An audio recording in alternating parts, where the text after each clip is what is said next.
Hello दोस्तों, कैसे हैं आप सब लोग। सिविल सर्विसेज हब पर एक बार फिर से आपका स्वागत है। दोस्तों, आज के इस वीडियो में हम एनालिसिस करेंगे द हिंदू एडिटोरियल 21 जून 2021 का। तो आइए शुरू करते हैं। दोस्तों, जैसा कि आज 21 जून है तो आपको ध्यान ही होगा कि आज इंटरनेशनल योग डे है। इंटरनेशनल योगा डे को 21 जून के रूप में मनाया जाता है। दोस्तों, योगा को हम सभी को अपनी लाइफ में शामिल करना चाहिए। ये एक बहुत अच्छी थेरेपी है। इससे मन तो शांत होता ही है, साथ ही मेडिटेशन करने से कई जो कार्य हैं वो हमारे सही होते हैं और जो माइंड होता है वो स्टेबल रहता है और बॉडी में भी जो एनर्जी का ऊर्जा का संचार होता है, ऐसी बात योगा में कही गई है। तो काफ़ी जो हमारे जो पुराने लोग थे उन्होंने योगा को अपनाया है, योगा के पोज को अपनाया है। तो इसे हमें भी अपने जीवन में शामिल करना चाहिए। और जैसा कि आज का जो समय है, जब हमारे महामारी से जो हमारा देश ग्रसित है, उस महामारी के समय में जो कोविड-19 जो बीमारी है वो हमारे फेफड़ों पर सबसे ज़्यादा असर करती है। तो फेफड़ों में अगर प्राणायाम जैसा जो योगा है उसे अगर हम अपने जीवन में शामिल करें तो फेफड़ों को सुधार करने में काफ़ी मदद मिल सकती है। इसी प्रकार से कई अन्य पोज भी हैं जो द हिंदू में ये जो फ्रंट पेज पे जो फ़ोटो आज आया है, इसमें जो डिफरेंट टाइप के पोजेज़ हैं योगा के, उनको चेयर पे हम लोग किस तरीके से कर सकते हैं with the help of chair की मदद से किस तरीके से किया जा सकता है, वो इसमें बताए गए हैं। तो ये सारे पोज जो हैं वो चेयर से रिलेटेड हैं। आप देखिएगा जो चेयर है, चेयर का यूज़ सभी पोजेज़ में किया गया है। तो अगर आप एजेड हैं और वृद्ध हैं तो इन पोजेज़ का यूज़ कर सकते हैं। इसके साथ ही यह जो सारी जानकारी है एक बुकलेट के रूप में भी द हिंदू का जो स्टोर है बुक्स का, उस पर अवेलेबल है। तो आप वहाँ से भी जाके इसे परचेज़ कर सकते हैं। तो कुल मिला के जो योगा है वो हमें इस महामारी से लड़ने में और हमारी जो स्ट्रेंथ इस महामारी के दौरान कम हो जाती है उसको वापस से पाने में भी हमारी मदद कर सकता है। और जो दिल्ली के जो मुख्यमंत्री हैं अरविंद केजरीवाल जी, उन्होंने यह कहा है कि अगर आपके पास में 20 लोग अगर इकट्ठे हो जाते हैं योग करने वाले, तो एक योगा जो टीचर होगा वो दिल्ली गवर्नमेंट फ्री में अवेलेबल कराएगी।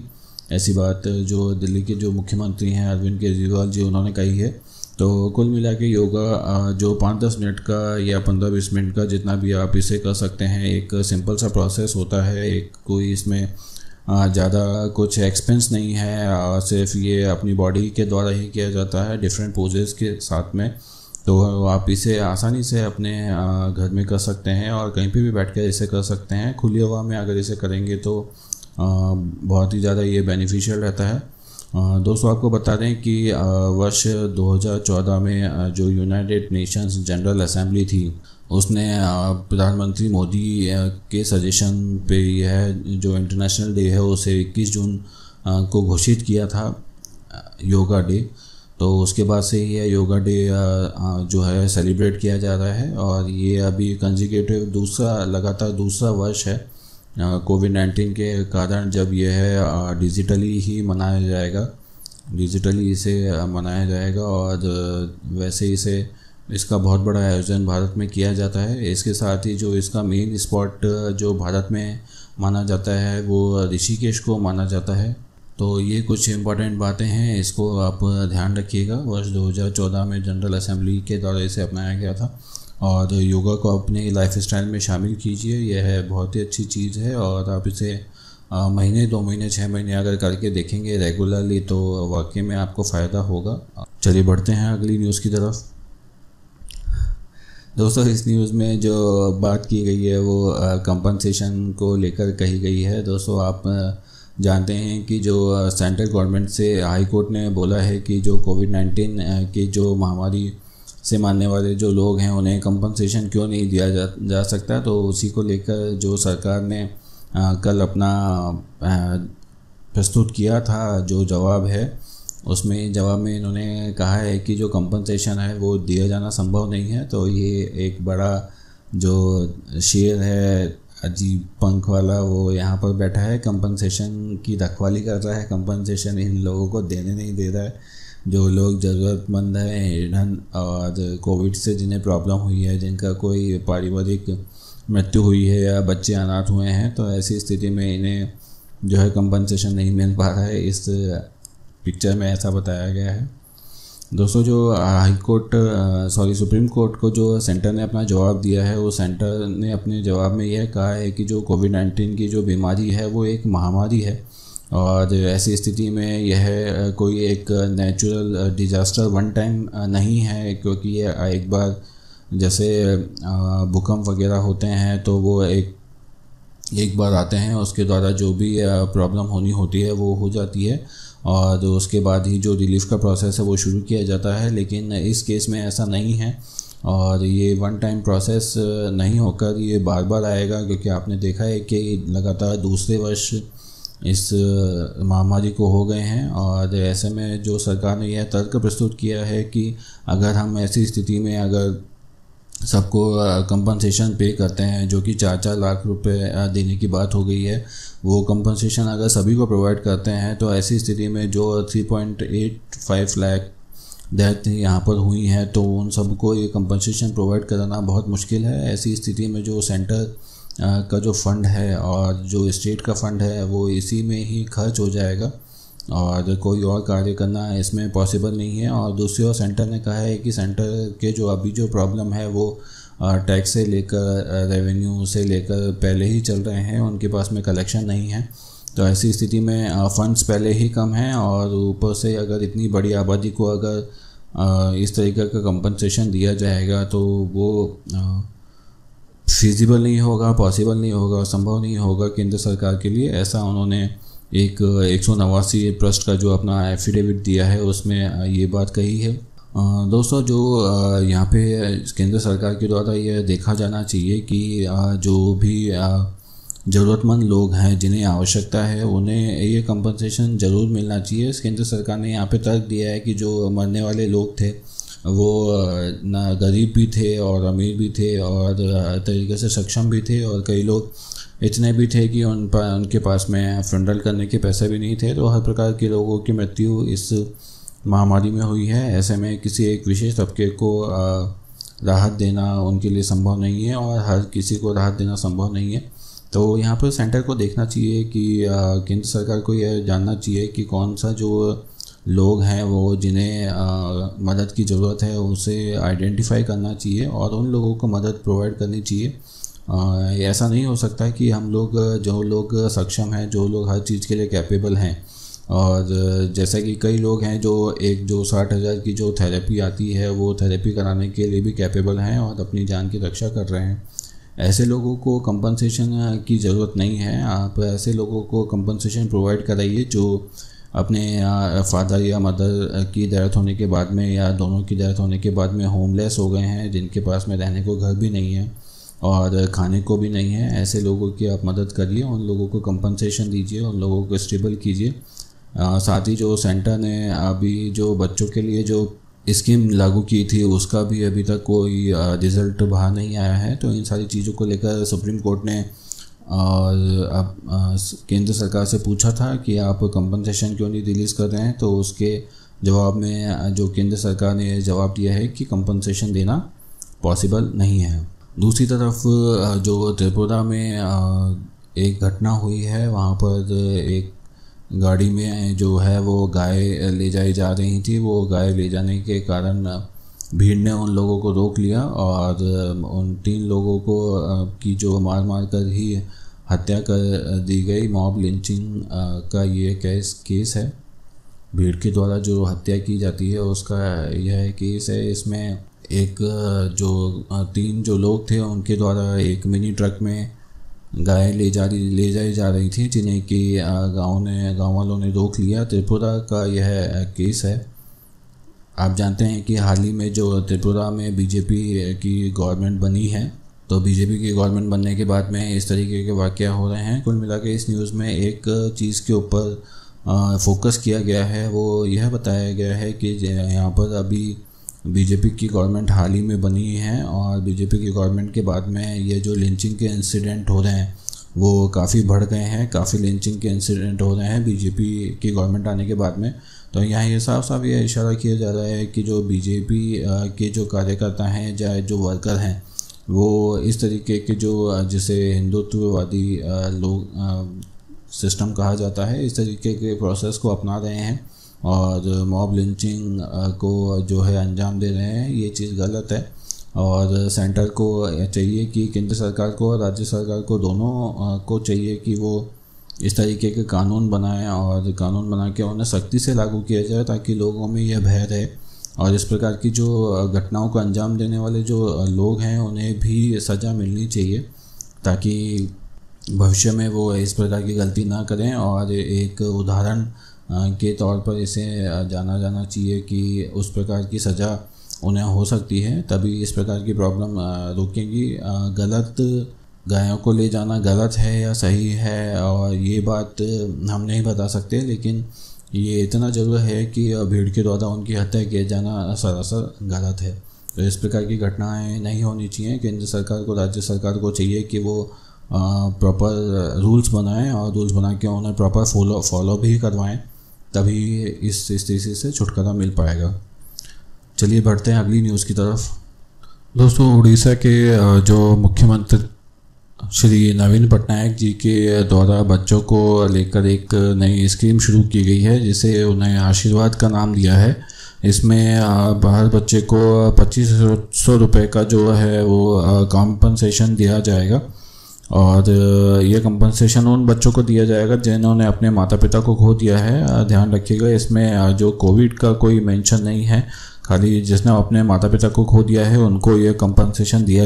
इस कैटेगरी में जो कंपनसेशन लेने वाले जो बच्चे हैं उन्हें 3 कैटेगरी में डिवाइड किया गया है। जो पहली कैटेगरी उनकी है, पहली कैटेगरी में किसी जो बच्चे के जो बोथ पेरेंट्स हैं, दोनों पेरेंट्स हैं, उनकी अगर डेथ हो गई है तो ऐसे बच्चे इसमें जो कंपनसेशन ले सकते हैं। दूसरे जो बच्चे हैं जिनके या तो फादर एक्सपायर हो गए हों या मदर एक्सपायर हो गई हों तो वो इस कंपनसेशन को ले सकते हैं। और थर्ड कैटेगरी वो है जिसमें जो कोई अर्निंग कमाने वाला जो कोई भी पेरेंट्स हो फैमिली में, उसकी अगर डेथ हो गई हो तो ऐसा बच्चा भी ये कंपनसेशन ले सकता है। ऐसी 3 कैटेगरियाँ इसमें बनाई गई हैं। तो ये जो स्कीम लागू की गई है उसमें इन्होंने कहा है कि एक सेफ़ एनवायरनमेंट जो है वो डेवलप करने की बात की गई है इन बच्चों के लिए, जिससे कि बच्चे इधर उधर भटके नहीं और किसी गलत हाथ में पड़कर और गलत रास्ते पर नहीं चले जाएं। और ऐसी बात इन्होंने कही गई है, इसलिए एक होलिस्टिक अप्रोच जो है, मानवीय अप्रोच इसे बताते हुए ऐसी बात कही गई है कि इस स्कीम को लागू किया जाएगा। दूसरी तरफ दोस्तों, जो लक्षद्वीप के बारे में जो न्यूज़ चल रही है वो आपको पता ही होगा। वहाँ के एडमिनिस्ट्रेटर ने जो अभी नियम लागू किए हैं, नए लॉ बनाए हैं, जिसे गोंडा एक्ट के नाम से उन्होंने प्रोनाउंस किया है, उसका नाम उन्होंने रखा है गोंडा एक्ट। और जो यहाँ के नए एडमिनिस्ट्रेटर थे, ये एडमिनिस्ट्रेटर जो थे वो दमन एंड दीव के एडमिनिस्ट्रेटर थे और लक्षद्वीप का उन्हें जो है एक्स्ट्रा चार्ज मिला हुआ था, अतिरिक्त प्रभार मिला हुआ था। उसमें प्रभार में ही उन्होंने इस तरीके का प्रपोज़ल लगाया है कि जो झगड़ा इतना बढ़ गया है कि वहाँ पर लगातार प्रोटेस्ट और धरना प्रदर्शन जारी है। इसी बीच में ये खबर आई है कि जो लक्षद्वीप के जो एडमिनिस्ट्रेटर हैं उन्होंने अपना जो जुरिसडिक्शन है वो केरला से शिफ्ट कर कर्नाटका करने की बात कही गई है और कर्नाटका करने की उन्होंने एक रिक्वेस्ट करी है। उस रिक्वेस्ट के इसलिए की गई है क्योंकि केरला में जो अभी प्रोटेस्ट हो रहे हैं वो सबसे ज़्यादा हो रहे हैं और ऐसी स्थिति में जो प्रोटेस्ट को चेंज कर कर्नाटका करने से जो वहाँ के लोग हैं वो प्रोटेस्ट करना बंद कर देंगे और जो धरना प्रदर्शन है या जो भी रिट हैं वो लगनी बंद हो जाएंगी। आपको बता दें कि इस नियम को लागू करने की सूचना देने के बाद कम से कम 23 जो रिट हैं वो वहाँ पे लगाई जा चुकी हैं, जिनमें से काफ़ी को तो हाई कोर्ट ने खारिज भी किया है। ऐसी स्थिति में वो वहाँ का जो जुरिसडिक्शन है वो केरला से शिफ्ट करके कर्नाटका करना चाहते हैं ताकि जो ये पिटीशंस हैं वो लगना बंद हो जाएं। दूसरी तरफ इन्हें इस नियम को लागू करने में कोई प्रॉब्लम भी नहीं हो। और इसके बाद जब लक्षद्वीप के कलेक्टर जो हैं उनसे यह सूचना की पुष्टिकरण के लिए जवाब मांगा गया था, तो उन्होंने इस बात से साफ इनकार किया है और कहा है कि इस तरीके का कोई भी रिक्वेस्ट जो है वो अभी तक नहीं किया गया है और ये रिक्वेस्ट किया भी नहीं जा सकता। पार्लियामेंट के एक लॉ के द्वारा ही जुरिडिक्शन चेंज किया जा सकता है और उसके बिना किसी भी रिक्वेस्ट के आधार पर ये जुरिडिक्शन चेंज नहीं हो सकता, ऐसी बात वहाँ के कलेक्टर ने कही है। तो दोस्तों आप बताइए कि जो हाई कोर्ट से रिलेटेड जो आर्टिकल हैं कॉन्स्टिट्यूशन में वो कौन कौन से हैं, कमेंट बॉक्स में बताइए। चलिए बढ़ते हैं अगली न्यूज़ की तरफ। दोस्तों हाल ही में जो नेशनल टेस्टिंग एजेंसी है जो सेंट्रल गवर्नमेंट के नीट और जेईई के जो एग्ज़ाम करवाती है, उसने जो CUCET जो एग्ज़ाम होता था central university common entrance test जिसे कहा जाता था, उसका जो दायरा है वो बढ़ा दिया है और अब यह एग्ज़ाम जो सेंट्रल के जो प्रेस्टिजियस एग्ज़ाम है जो प्रसिद्ध जो कॉलेज हैं उनमें किया जाएगा, प्लस जो भी कॉलेज हैं वो जो एडमिशन के लिए खुद का पेपर कराते हैं, एंट्रेंस टेस्ट कराते हैं, उनमें भी इस पेपर को कराया जाएगा, उन्हें भी इस पेपर के दायरे में लाया जाएगा। तो उसका इस टाइप का जो 12th क्लास के बोर्ड स्टूडेंट्स हैं उनके द्वारा इसका विरोध किया जा रहा है और ये कहा जा रहा है कि जब ऐसी स्थिति में हमारे जब 12th के पेपर भी नहीं हुए हैं, तो 12th के पेपर नहीं होने की स्थिति में इस प्रकार का एग्ज़ाम कराया जाना हमारे लिए पॉसिबल नहीं है और जो हमने इससे रिलेटेड जो प्रिपरेशन है वो भी अभी तक नहीं करी है और इस प्रकार का जो डिसीजन है वो जो रिच स्टूडेंट हैं, जो अमीर स्टूडेंट हैं, उनके लिए फ़ायदेमंद रहेगा, क्योंकि जो रिच स्टूडेंट होते हैं वो कोचिंग क्लासेस लेने के लिए और इन सब के लिए उनके पास में प्रॉपर रिसोर्स होता है और प्रॉपर फंड्स अवेलेबल होते हैं या जिस भी चीज़ की ज़रूरत है वो रिच पीपल के पास में अवेलेबल होते हैं, तो इसीलिए वो उनके लिए इजी गोइंग हो जाएगा। और जो गरीब और जो दूरस्थ स्थानों पर जो लोग रहते हैं, जो बच्चे उनके पास में प्रॉपर रिसोर्स नहीं है, उनके लिए यह बहुत प्रॉब्लमेटिक हो जाएगा। ऐसी बात स्टूडेंट्स के द्वारा एक लेटर को जो एजुकेशन मिनिस्ट्री को लिखा गया है उसमें बताई गई है। साथ ही इसमें जो पेपर का जो पैटर्न है उसमें जनरल अवेयरनेस से लेकर जो जनरल सब्जेक्ट हैं उनको इंक्लूड किया गया है। जनरल अवेयरनेस मैथमेटिक्स एप्टीट्यूड है और एनालिटिकल स्किल्स है। ये जो डोमेन है वो भी सबके लिए स्टूडेंट्स के लिए कॉमन नहीं है और जो आर्ट्स का स्टूडेंट है उसके लिए मैथ्स और साइंस कर पाना पॉसिबल नहीं है। दूसरी ओर जो साइंस का स्टूडेंट है उसके लिए जनरल नॉलेज का जो पेपर है वो प्रॉब्लमेटिक हो सकता है। तो ऐसी बात जो है यहाँ पर स्टूडेंट्स के द्वारा कही गई है। तो इस स्थिति में जो 12th का बाद में जो ये एग्ज़ाम है उसे नहीं कराया जाना चाहिए, ऐसी बात उन्होंने कही है। और दिल्ली यूनिवर्सिटी को और एजुकेशन मिनिस्ट्री को यह पत्र लिखा गया है। पूर्व में जो ये CUCET नेशनल टेस्टिंग एजेंसी के द्वारा कराया जाता था वो सिर्फ 14 सेंट्रल यूनिवर्सिटीज़ पर ही कराया गया था और अब इसका जो दायरा है वो बढ़ा दिया गया है। सेंट्रल यूनिवर्सिटी के जो एग्जामिनेशन में जो NTA ने बात कही है वो यह कही है कि जो अभी 12th के एग्ज़ाम है वो कैंसिल कर दिए गए हैं। ऐसी स्थिति में जो राज्य जो बोर्ड हैं, जो सेपरेट बोर्ड्स हैं, उनके द्वारा जो भी पैटर्न अपनाया जाएगा वो डिफरेंट होगा। उस पैटर्न के अकॉर्डिंग जो मेरिट बनेगी वो भी डिफरेंट लेवल की बनेगी। ऐसी स्थिति में ये पेपर कराया जाना बहुत ज़रूरी है ताकि सब लोग जो है एक जैसी स्थिति में होकर पेपर दें और उस पेपर को क्वालिफाई करने के बाद में ही कॉलेज में एडमिशन दिया जाए, ऐसी बात उन्होंने कही है। हालांकि ये जो CUCET का जो पैटर्न है वो नेशनल एजुकेशन पॉलिसी जो 2020 में लागू की गई थी उसके अकॉर्डिंग ही इसे जारी किया जा रहा है, लागू किया जा रहा है। लेकिन स्टूडेंट्स ने यह बात कही है कि ये अभी सही समय नहीं है इस पॉलिसी को इम्प्लीमेंट करने का, पॉलिसी के इस पार्ट को इम्प्लीमेंट करने का। तो ऐसी बात इसमें पेपर में कही गई है कि अगर यह CUCET का जो पेपर है वो कराया जाएगा तो स्टूडेंट्स के द्वारा इसके विरोध में प्रोटेस्ट किया जाएगा और फर्दर सेशन जो है इस पेपर के रिज़ल्ट में और प्रोसेस में फर्दर सेशन भी लेट हो जाएगा। तो इसी वजह से इसको पोस्टपोन किया जाना चाहिए, कैंसिल किया जाना चाहिए और 12th का जो अभी ये एग्ज़ाम है वो नहीं कराया जाना चाहिए, ऐसे बात इस स्टूडेंट ने कही गई है। और अगर ऐसा नहीं किया एजुकेशन मिनिस्ट्री ने तो यह प्रोटेस्ट भी किया जाएगा इसके विरोध में। चलिए बढ़ते हैं आगे की तरफ। दोस्तों इस न्यूज़ में वैसे कुछ ख़ास इम्पोर्टेंट नहीं है, ये पॉलिटिकल न्यूज़ है, लेकिन इसमें जो 1971 की वॉर है उसका जिक्र किया गया है। 1971 वॉर के बारे में आपको कुछ बातें जाननी चाहिए। यह बांग्लादेश से रिलेटेड जो वॉर थी उसके बारे में बताया गया है। और 1917 की वॉर लिबरेशन वॉर के नाम से जाना जाती है, जिसे कि आज़ादी का युद्ध भी कहा जाता है। इस प्रकार इसको बांग्लादेश इस दिन उसे आज़ाद किया गया था, सेपरेट किया गया था, तो इसलिए मई 1 से लेकर इनका सेलिब्रेशन स्टार्ट करने का पूरा प्रोग्राम था, जिससे कि जो पूर्व प्रधानमंत्री इंदिरा गांधी हैं उनकी इमेज सुधारी जा सके। किस प्रकार ये प्रधानमंत्री के द्वारा इस प्रकार का निर्णय किया गया था और सारी चीज़ें उनके फेवर में आकर सुधारी गई थी। तो 1971 में जो वॉर होता है वो बांग्लादेश से संबंधित था, और बांग्लादेश संबंधित से यह बात कि लिबरेशन वॉर के नाम से इसे जाना जाता है। तो ये बात आप दोस्तों ध्यान रखिएगा। चलिए बढ़ते हैं अगली न्यूज़ की तरफ। दोस्तों हमने कुछ समय पहले आपको बताया था कि जो उड़ीसा के 2 तट हैं वहाँ पर जो ये टर्टल हैं वो अभी एग लाइंग के लिए, अंडे देने के लिए यहाँ पर काफ़ी संख्या में उपस्थित होते हैं। कम से कम 1 लाख जो यहाँ पर घोंसले हैं वो बनाए जाते हैं इनके द्वारा। तो ऐसी बात हमने एक आर्टिकल में, एक पुराने वीडियो में आपको बताई थी, तो उसी से संबंधित यह न्यूज़ है। आसाम के जो 2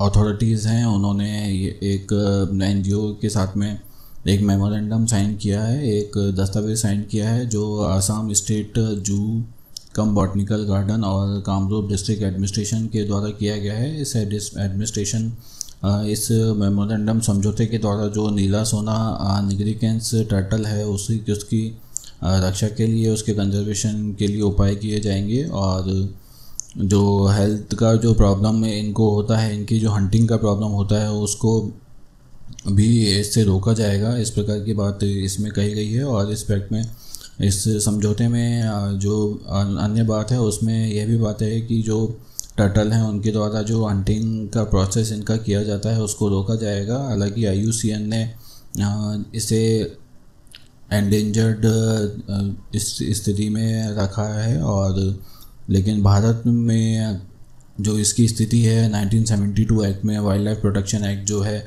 1972 में, इसे कोई भी जो प्रोटेक्शन प्रदान नहीं की गई है। ऐसी स्थिति में इसका अलग से जो है प्रोटेक्शन किया जाना बहुत ज़रूरी है, क्योंकि मीट और कार्टिलेज के लिए जो है इसकी हत्या की जाती है, वेरियस जो इसके मार्केट हैं वो चलाए जाते हैं। इसलिए जो आसाम के जो हयग्रीवा महादेव टेम्पल हैं जहाँ पर लोग दर्शनों के लिए भी जाते हैं, उन्होंने यह समझौता किया है। और वहाँ पर जो पॉन्ड्स हैं वहाँ पर भी इसे संरक्षित किया जाता है, लेकिन पॉन्ड्स में यह जो तालाब बनाए गए हैं उसमें लिमिटेड तादाद में ही होते हैं। और जो पूजा की दृष्टि से जो रिलीजियसली इम्पोर्टेंट होते हैं उसी वजह से इन्हें वहाँ पर रखा जाता है। तो इस प्रकार का एक जो समझौता है वहाँ किया गया है। जो सॉफ्ट शेल टर्टल होते हैं उनके लिए ध्यान रखिएगा, IUCN ने इसे क्रिटिकली एंडेंजर्ड स्थिति में रखा है, और वाइल्ड लाइफ प्रोटेक्शन एक्ट में इसे कोई भी जो प्रोटेक्शन है वो प्राप्त नहीं है। वाइल्ड लाइफ प्रोटेक्शन से रिलेटेड जो भी सूचना है वो हमने एक सेपरेट वीडियो में आपको दे रखी है, और आप उस वीडियो को जरा देख सकते हैं। उसका लिंक हम नीचे डिस्क्रिप्शन में आपको प्रोवाइड करा देंगे, तो आप उस वीडियो के द्वारा वाइल्ड लाइफ प्रोटेक्शन एक्ट 1972 की संपूर्ण जानकारी प्राप्त कर सकते हैं। तो इस तरीके से यह समझौता किया गया है। इस समझौते में जो है वो टर्टल्स का कंजर्वेशन किया जाएगा, और इनकी स्पीसीज़ को ग्रो करने के लिए काफ़ी कार्य किए जाएंगे। इसी तरीके से इन्हें जो है संरक्षित किया जाता है, क्योंकि काफ़ी तादाद में जो टर्टल्स हैं वो इस समुद्र के किनारे आते हैं, कोस्ट पर आते हैं और रेगुलरली आते हैं। तो इस तरीके की कार्रवाई है वो बहुत ही ज़रूरी है, और इससे निश्चित ही फ़ायदा होगा।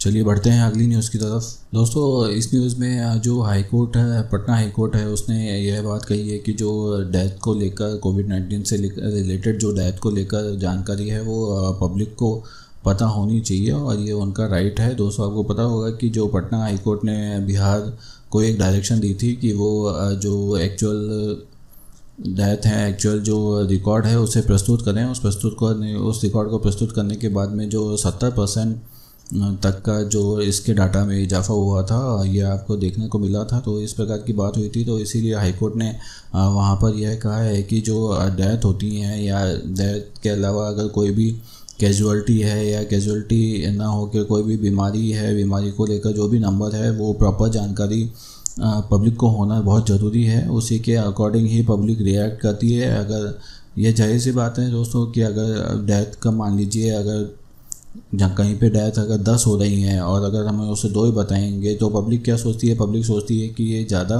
प्रॉब्लमेटिक नहीं है, ये कम प्रॉब्लमेटिक है और उसकी सीवियरिटी को नहीं जान पाती है। और उसी दूसरी तरफ अगर 10 में से मान लो 7 डेथ हो रही हैं, 7 लोगों को बीमारी हो रही है, तो अगर ये सही जानकारी पब्लिक तक पहुँचेगी तो पब्लिक को पता चलता है कि यह जो बीमारी है वो बहुत ही ख़तरनाक है और बहुत तेज़ी से फैल रही है, तो उससे बचाव किया जाना बहुत ज़रूरी है। ऐसी स्थिति में जो लोग हैं वो ज़्यादा प्रिकॉशन लेते हैं और ज़्यादा समझदारी से काम करते हैं। दूसरी और जो ट्रांसपेरेंसी गवर्नमेंट की तरफ से होनी चाहिए वो भी इसी स्थिति में बरकरार रहती है।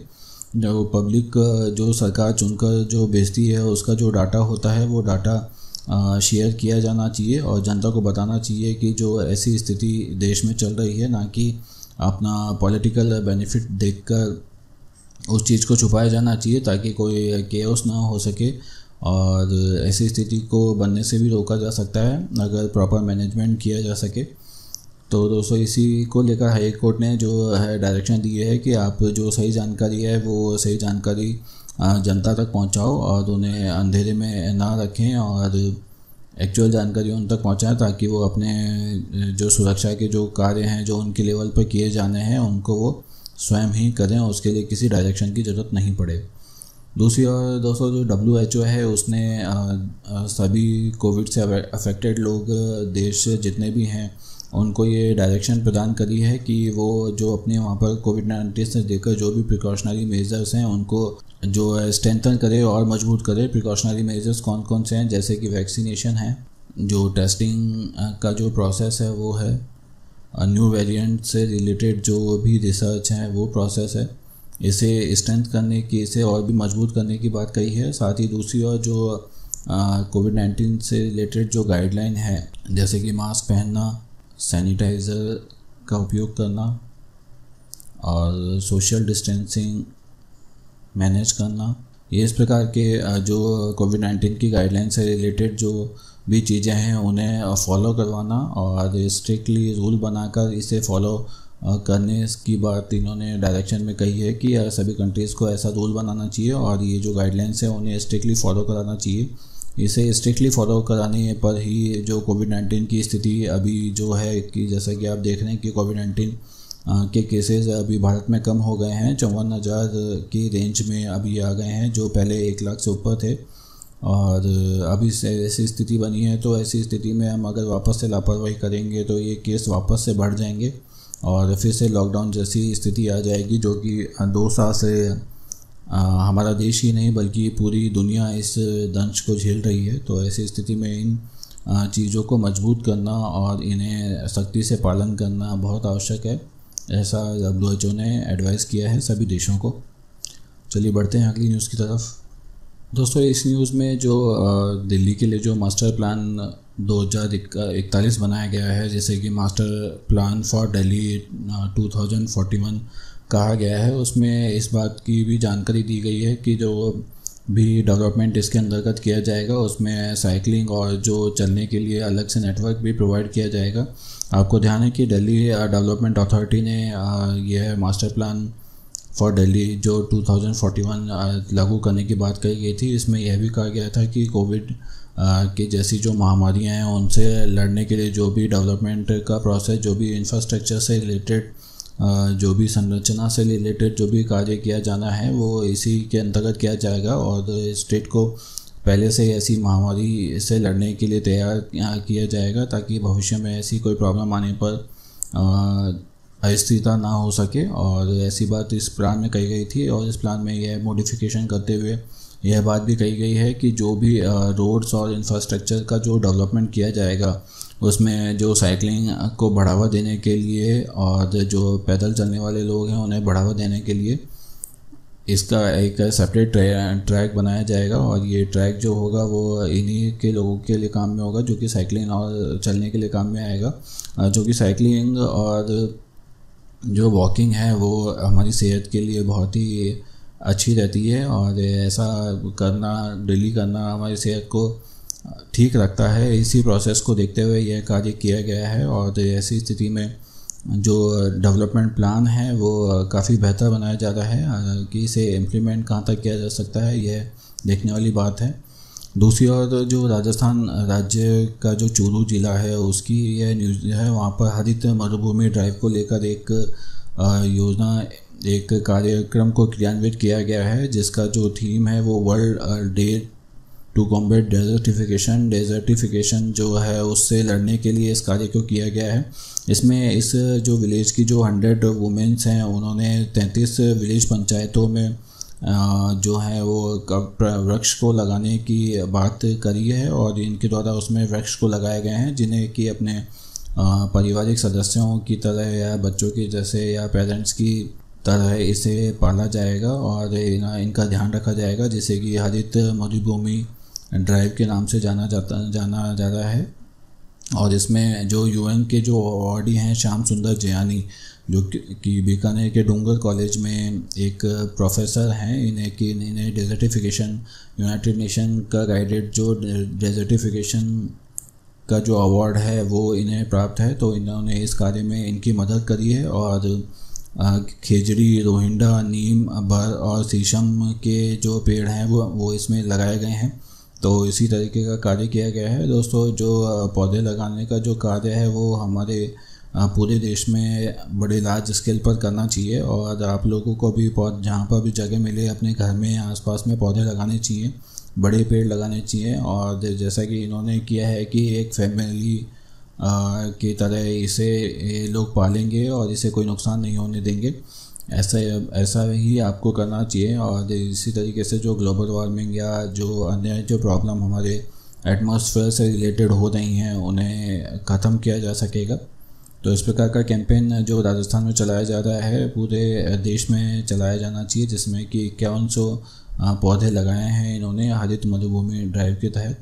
तो ध्यान रखिएगा, हरित मरुभूमि ड्राइव जो है वो राजस्थान से संबंधित है। चलिए दोस्तों, अब बढ़ते हैं हमारे एडिटोरियल एनालिसिस की तरफ। दोस्तों, आज की एडिटोरियल एनालिसिस में जो सबसे पहला एडिटोरियल है वो जम्मू एंड कश्मीर पे जो पाबंदियाँ लगी हुई हैं उससे रिलेटेड है। हाल ही में जो प्रधानमंत्री नरेंद्र मोदी ने जम्मू एंड कश्मीर की 14 जो पार्टियां हैं उनके लीडर्स को मिलने के लिए बुलाया है और जो कश्मीर का मुद्दा है और जो जम्मू कश्मीर का मुद्दा है, जो अस्थिरता कश्मीर में चल रही है उसको ख़त्म करने के लिए 24 जून को मिस्टर नरेंद्र मोदी जो हमारे देश के प्रधानमंत्री हैं उन्होंने इन्हें मीटिंग के लिए बुलाया है। तो उसी के बारे में ये आर्टिकल है। इस आर्टिकल में यह बात बताई गई है कि जो कदम केंद्रीय सरकार की तरफ से उठाया गया है वो एक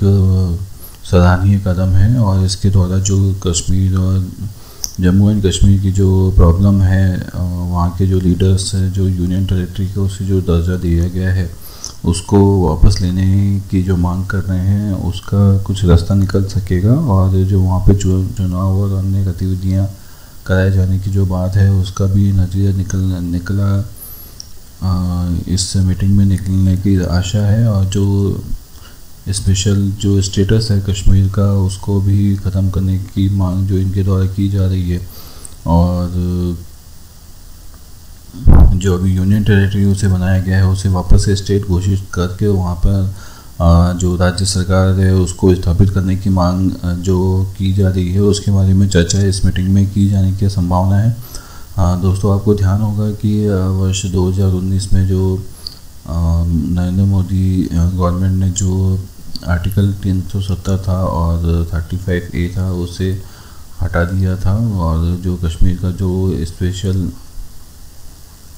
एडवांटेज था उसे भी ख़त्म कर दिया गया था। तो इसी के ऊपर तब से लेकर ये जो प्रोटेस्ट है वो अभी तक चल रहा है। और वहाँ के जो इम्पोर्टेंट जो लीडर्स थे, जो मुख्य लीडर्स थे, उनको कैद किया गया था, अपने घरों में ही पाबंद करके रखा गया था। तो ऐसी स्थिति वहाँ पर बनी थी। उस स्थिति को अब ख़त्म करने के लिए और वहाँ पर वापस से डेमोक्रेटिक प्रोसेस स्टार्ट करने के लिए जो पीडीपी और अन्य जो पार्टियां हैं उनके लीडर्स को आमंत्रित किया गया है बातचीत के लिए। तो इस तरीके से ये जो मीटिंग है, उस मीटिंग में क्या निष्कर्ष निकलता है तो मीटिंग के बाद ही पता चलेगा।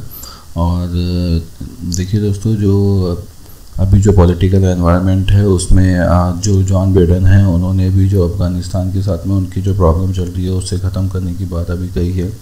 और इनके द्वारा जो चाइना की जो उभरती इमेज है उसके द्वारा भी ख़तरा महसूस किया जा रहा है। तो उससे भी चाइना को भी दबाने की जो कोशिश है वहाँ पे अमेरिका के द्वारा की जा रही है। और अमेरिका के द्वारा जो पाकिस्तान का जो मसला है उसका हमेशा उसमें पाकिस्तान को ही हमेशा इसमें फेवर किया गया है अमेरिका के द्वारा। एक अच्छे दोस्त की भूमिका अमेरिका के द्वारा पाकिस्तान के लिए हमेशा यहाँ पे निभाई गई है। तो उस स्थिति को देखते हुए और अमेरिका का पाकिस्तान की तरफ झुकाव जो है उसे देखते हुए एक जो कश्मीर पॉलिसी बनाए जाने की बात यहाँ पर चल रही है कि एक अच्छी कश्मीर पॉलिसी बनाई जाए जिससे कि जो स्टेट है उसमें जो सारी प्रॉब्लम है वो ख़त्म हो सकें और स्टेट का जो विकास है वो सुचारू रूप से हो सके। इसीलिए यह मीटिंग रखी गई है। चाइना के द्वारा भी जो बार बार हमारी बॉर्डर पे जो प्रॉब्लम हो रही हैं उसको देखते हुए यह स्थिति बन रही है कि अमेरिका भी चाहता है कि जो चाइना है वो उसका दबाव कम हो और जो भारत है वो चाइना से रिलेशन तो रखना चाहता है, लेकिन जो बॉर्डर का इश्यू है उसको लेकर वापस बार बार उनकी प्रॉब्लम चाइना के द्वारा खड़ी की जाती है। तो इस स्थिति को ख़त्म करना बहुत ज़रूरी है और इन सब चीज़ों को लेकर इस मीटिंग में बातचीत होने की संभावना है। तो देखते हैं कि क्या इसका नतीजा निकलता है। लेकिन जो ये एक स्टेप है वो वेलकम स्टेप है और इससे जो कश्मीर का मुद्दा जो 2 साल से पेंडिंग पड़ा हुआ है और वो पेंडिंग इश्यू को निपटाने की बात इस मीटिंग में की जा सकती है और किस तरीके से आगे गवर्नमेंट को चलाना है उसकी रणनीति तैयार की जा सकती है। ऐसी बात इस आर्टिकल में कही गई है या और केंद्र सरकार के यह स्टेप काबिल तारीफ़ है और इस इश्यू को जल्द से जल्द निपटाना चाहिए। तो इस आर्टिकल में सिर्फ यही बात कही गई है। चलिए बढ़ते हैं अगले आर्टिकल की तरफ। दोस्तों, इस आर्टिकल में जो बात कही गई है वो इंडिया और चाइना के जो रिलेशन को लेकर जो रशियन स्टैंड है उसके बारे में बात की गई है और जो यूएस का स्टैंड है उसके बारे में बात की गई है। दोस्तों, आपको ध्यान होगा कि हाल ही में जो रशिया ने इंडिया और चाइना दोनों को यह सलाह दी थी कि वो जो अपने रिलेशन हैं उनको आपस में बातचीत करके भी सुलझा सकते हैं और इस तरीके का उन्होंने सजेशन दिया था। और किसी जो मध्यस्थता किसी के देश के द्वारा उन्हें की जाने की आवश्यकता नहीं है। इस प्रकार की बात चाइना और इंडिया के रिलेशंस को लेकर अभी रशिया ने यह बात कही थी। तो उसके बारे में ये आर्टिकल बताया गया है कि किस प्रकार रशिया का जो स्टैंड है वो चाइना की तरफ है या इंडिया की तरफ है। इस बात को देखकर इंडिया को चलना होगा और चाइना और यूएस जो है वो आज की तारीख में रशिया और जो यूएस हैं वो आज की तारीख में यह नहीं चाहते हैं कि चाइना जो है वो एक वर्ल्ड लीडर के रूप में उभरे। साथ ही जो रशिया है उसकी यह भी कोशिश है कि यूएस का जो वर्ल्ड डोमिनेंस है वो भी यहाँ पर कम हो। और इसीलिए जो अभी आपने देखा था कि जो जिनेवा समिट हुआ है यूएस और रशिया के बीच में, उसमें इसी प्रकार की बात कही गई है कि जो वर्ल्ड लीडर्स हैं उनके ऊपर चाइना और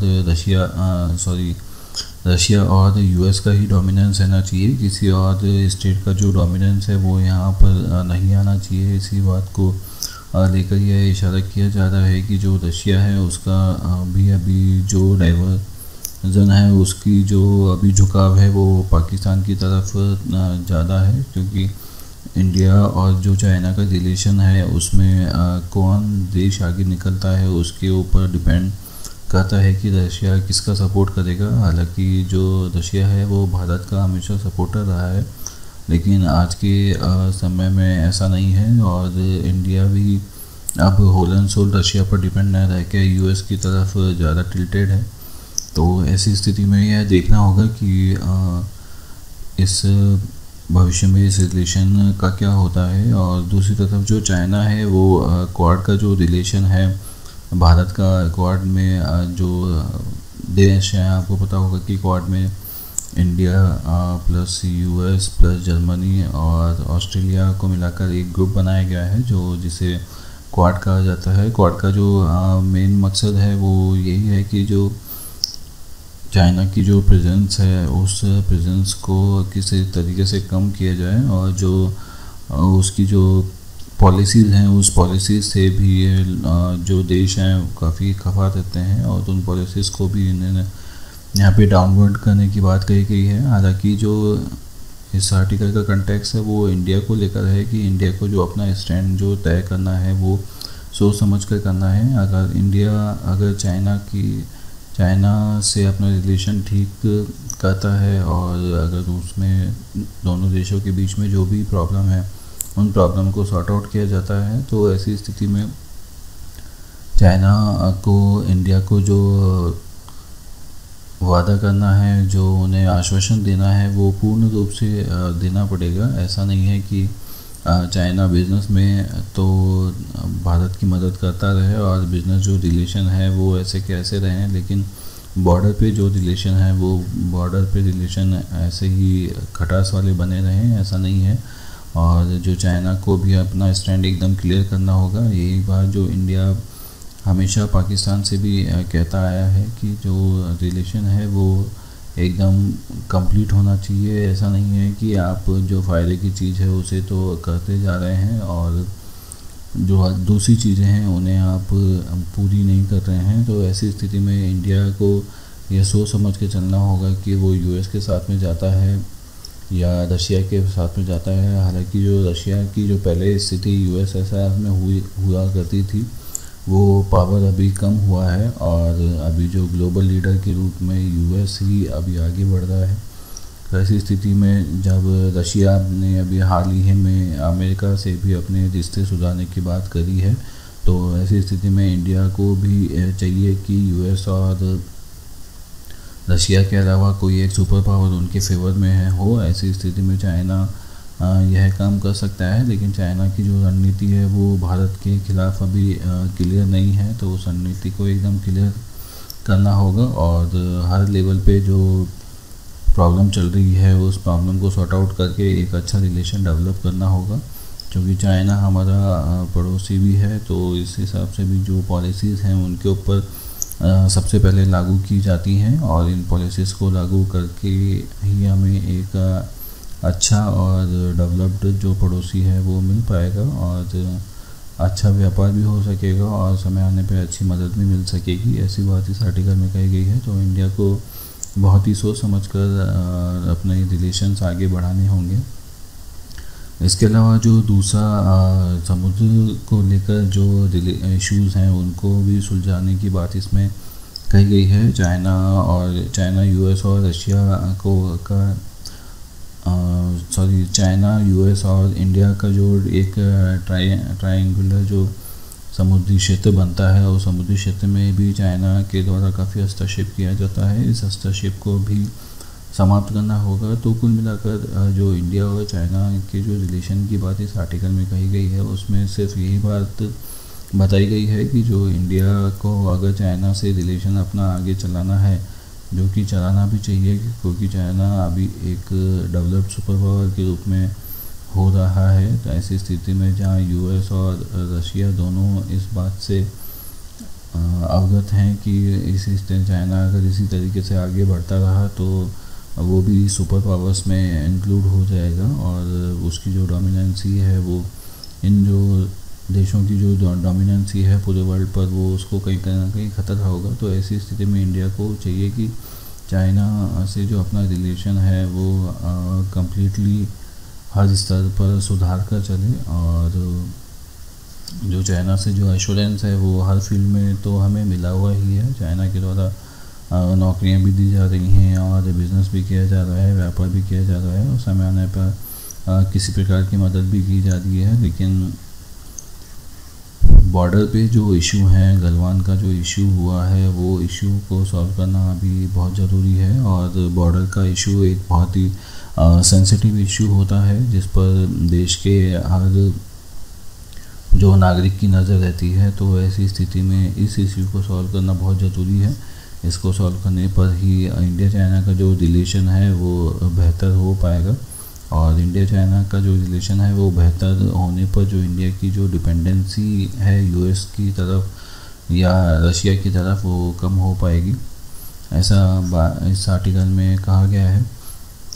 चलिए बढ़ते हैं अपने अगले आर्टिकल की तरफ।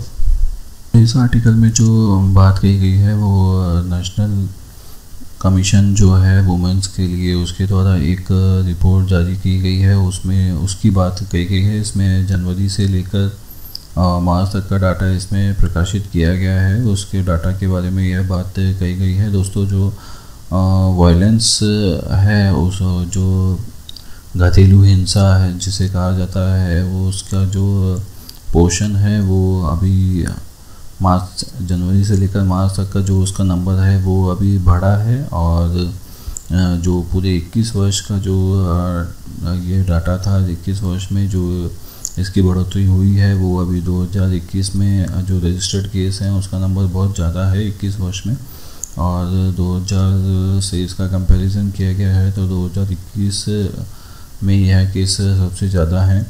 तो ऐसी बात इस डाटा में कहा गई है दोस्तों, जो 21 ईयर का पूरा ये हाई डाटा है, और जो वुमेंस पे जो डोमेस्टिक वायलेंस होता है उसकी 2383 कंप्लेंट्स जनवरी से लेकर मई तक अभी दर्ज की गई हैं। और इस कंप्लेंट्स में जो सबसे ऊंचा जो शेयर है वो दिल्ली और यूपी का है, और दोनों ही जो स्टेट हैं वो काफ़ी पढ़े लिखे लोगों का स्टेट जो है दिल्ली माना जाता है। वहाँ पर भी डोमेस्टिक वायलेंस सबसे ज़्यादा है। उसके विपरीत जहाँ यूपी सबसे बड़ा स्टेट है और वहाँ पर जो व्यवस्थाएं भी बहुत सुचारू हैं, वहाँ पर भी डोमेस्टिक वायलेंस की जो कंप्लेंट्स हैं वो बहुत ज़्यादा हैं।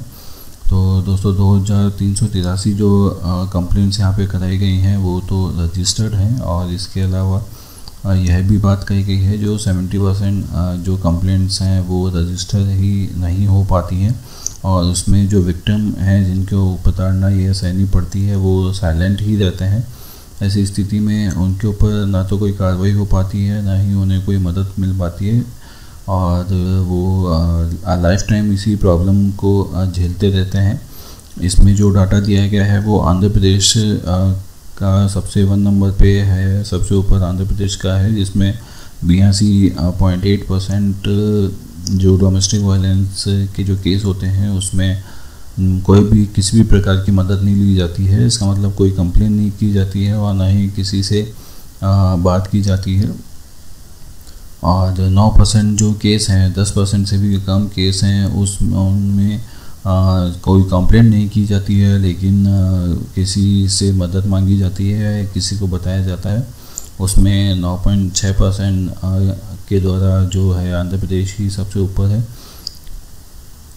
इसके बाद में जो 7.7% जो लोग हैं वो ही मदद मांगते हैं।